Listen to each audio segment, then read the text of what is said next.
This is Straight Up History Talk with Sharon and Pete. We are both proud Brits and Canadians exploring places we've lived and their history.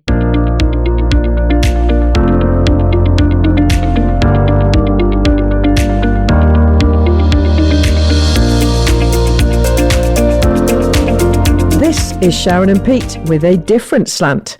Peter is fascinated both with geography and history. He says every place has a story, known for something whether you realise it or not. People think history only happens in famous places, but every town has layers. So, Peter, I want to ask you, we're going to talk about Dunville, because I think you're going to share some things that maybe people who live here don't know. Over to you. Well, I think most people who live in Dunville know it. When we was younger and we did a lot of travelling, we met people from all over the world, and quite often you end up saying, "Oh, where are you from? What's it like there?" Blah blah blah. And anyway, Dunville never cropped up in the conversation. So, fast forward about 40 years, and we find ourselves in Dunville. And one of the first things I noticed when I was moving our stuff down here in the truck, on the way into Dunville, there's a little plaque on the right hand side, and it gives you a brief history of how the town got its name and stuff like that. So I immediately went on to Google and had a look for myself, and it's got a fascinating story. Dunville, named after the Receiver General of Upper Canada in around about 1820 something, and Receiver General is a posh name for a tax collector, really. But he was appointed by the British government to come over to Canada. What was his name? His name was John Henry Dunn. Okay. John Henry Dunn, and he was one of the guys that set up the workforce, and he managed to raise funds for the project to build the feeder canals and then eventually the Welland Canal, because he'd met a guy called William Merritt who was wanted it for his own purpose, really, because he owned a mill up at Thorold, and he wanted to divert the water from the Grand River to use for his mill. But anyway, it eventually became the Welland Canal, part of the Welland Canal. So this guy, John Henry Dunn, was appointed. He didn't actually live in Dunville, but he stayed most of the time up in Toronto, but he was often down in the town, and the town grew after the feeder canal. What was it called before Dunville? I don't know what the name was, actually. It was a very, very, very tiny little hamlet, like probably only, I would say, less than 20 properties. So it was very, very small. Okay. And then, but by the time they dug out the feeder canal, and that took about, I don't know how many years, 6 or 7 years maybe. 4,000 men dug it out by hand. Wow. So and parts of the Welland Canal. So the town grew in size, obviously, because all the new trade coming in. So he was a good guy. He was a decent chap. So they decided to name the town after him. There's actually an avenue up in Toronto near Rosedale area.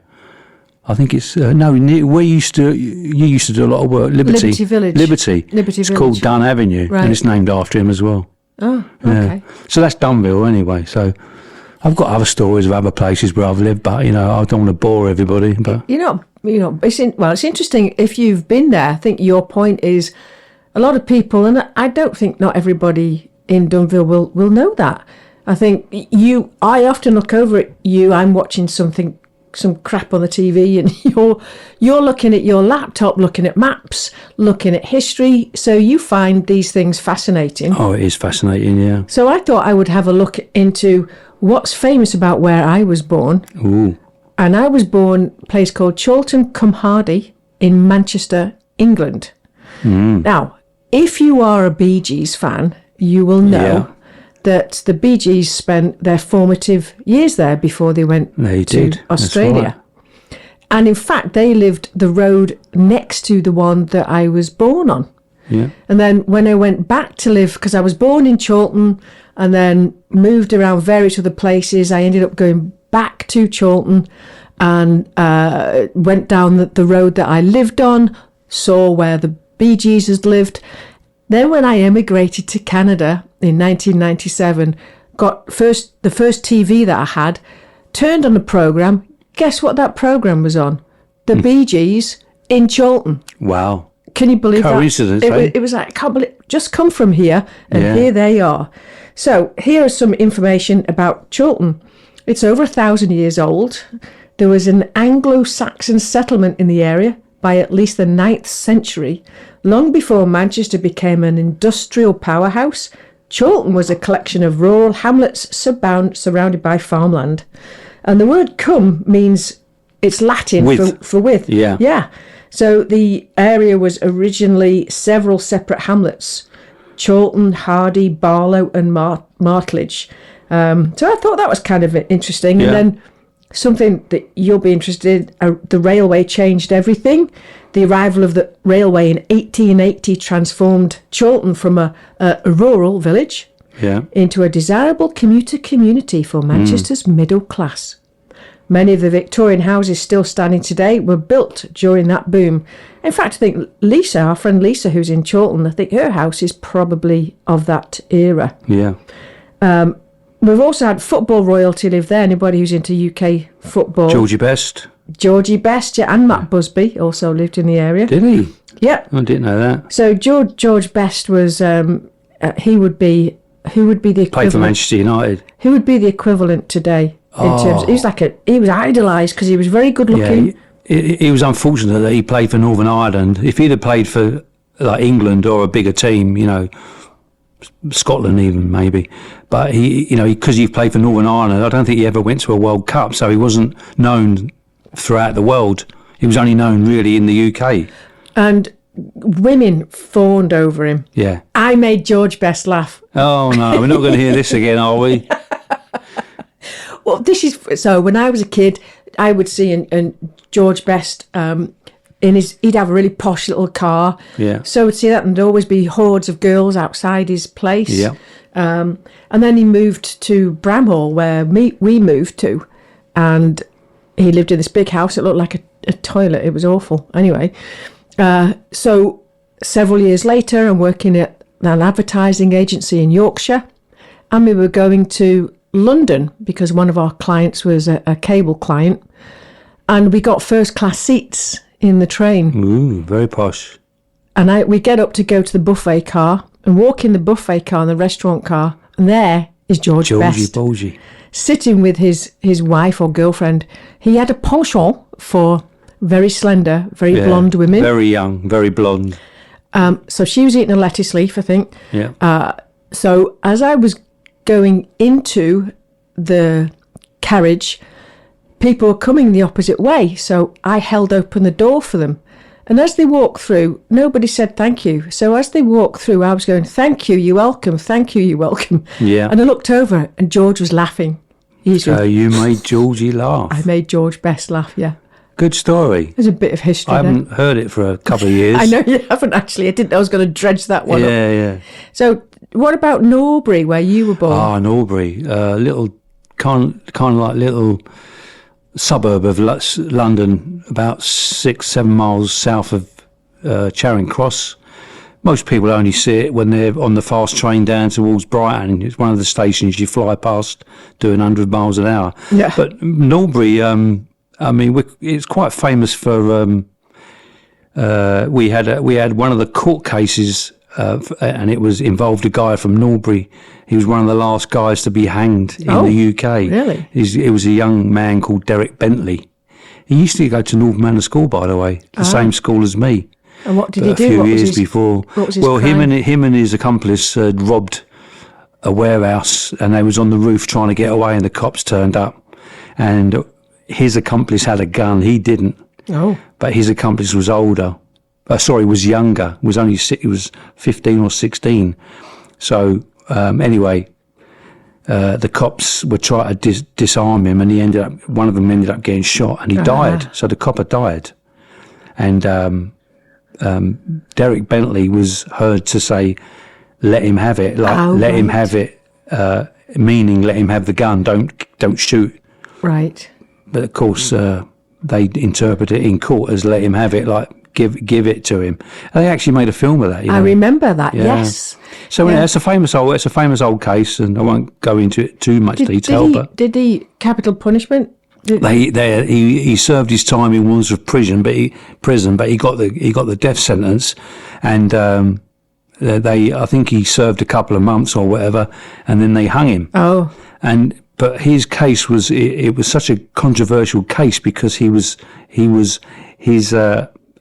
didn't fire the gun, right. But he was the adult of the two guys, so they think that he influenced the younger guy to shoot, but his mental age was very he was like they said at the time that he wasn't matured, wasn't intelligent. Yeah. Right. He never passed his 11 plus, stuff like that. Right. He had epilepsy as a kid. Oh. All these things wrong with him, and they just anyway. So, in actual fact, this case went on to be very controversial. That it brought about the end, the abolition of the death penalty in the UK. Uh-huh. He was one of the last people to be hung. But anyway, that's a great story. Yeah. But and I think the interesting thing is, I remember that movie hinges around. I mean, unfortunate choice of words. If you think about the situation, if you say, "Let him have it," sounds like depends how he said it. Yeah, right. But of course, high pressure, high emotion. He was talking about the gun. Let him have the gun. Let him have it. Yeah, let him have the gun. That's really unfortunate. Yeah, and his family campaigned for years, and eventually they got. Because he was kind of like given a pauper's grave within the grounds of Wandsworth Prison, and his family campaigned for years to get him moved into a proper burial ground, and they eventually succeeded in, I think it was 1998, 1999, and that was like 40 odd years after his death. Wow. Because I think he died in 1953. But anyway, he lived in Norbury. He went to my school. And the only other thing really that Norbury's famous for is the Starstead brothers, who had a few hits in the pop charts in the 70s. So sing us one. Oh, My Resistance Is Low. That was one. I don't know that one. Where Do You Go To, My Lovely? So where do you go to, my lovely? Where you're alone. Was that Peter Starstead, wasn't it? Peter Starstead, yeah. They actually lived just up the road from me. Okay. They lived in Craignish Avenue for a while. Well, we've that's got Norbury. Yeah, so we've done Dunville, Chorlton and Norbury. And we've got tons of other places that we can explore, but I think we'd love to hear, because Pete loves exploring. So if anybody who's listening to this would like a quick review of their environment, send us an email, tell us where you live and we'll have a look. Yeah, we'll have a look. Or you can have a look. Yeah, well, because you're the one you love it. The fact that you spend hours and hours looking at maps. Yeah, I do. I don't. It's just, I say, like, I didn't do too well at school. I missed out on a lot of education when I was younger. I had a year off of school, actually, between the ages of 11 and 12, I think I was. I didn't go to school for a whole year. So I missed out. I didn't do very well in exams. You often say to me, passing an exam means you've remembered stuff. Remembered a lot of stuff and written it down, yeah. So I didn't do too well at school, but I was very interested all the time in history and local geography and world geography. And I actually got a geography O-level as well. I think it was one of the only exams that I did pass. And, well, as I've said to you before, you're an excellent communicator, and your writing is really good, a lot better than people in the business corporate world. And your background wouldn't really suggest that you would need to be that good at writing. No. But you are. So William Shakespeare. I didn't quite go that far. Charles Dickens. No, you're very good. You're very clear. You're a very clear communicator, which, anyway, we're kind of going off topic here. But so this edition of Straight Up History Talk, every now and again we'll do this because I think it's fascinating to think about what are the things that are surprising about particular places. What's your town famous for? Yeah, what's your town famous for?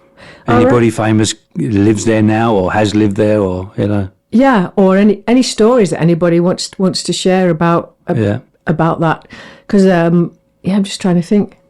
Okay, I'm going off at different tangents. Thank you very much, everyone. If you have an idea or a place that you would like us to explore, Peter will do the exploring. He'll look at the geography. He'll love it, looking at the map of where it is, looking at the history of it, and pick out some interesting facts and we'll share it on another one of these podcasts. And this podcast has been thoughtfully produced by the Isle of Sound. It is good night from me. And it's good night from me. Good night. Good night.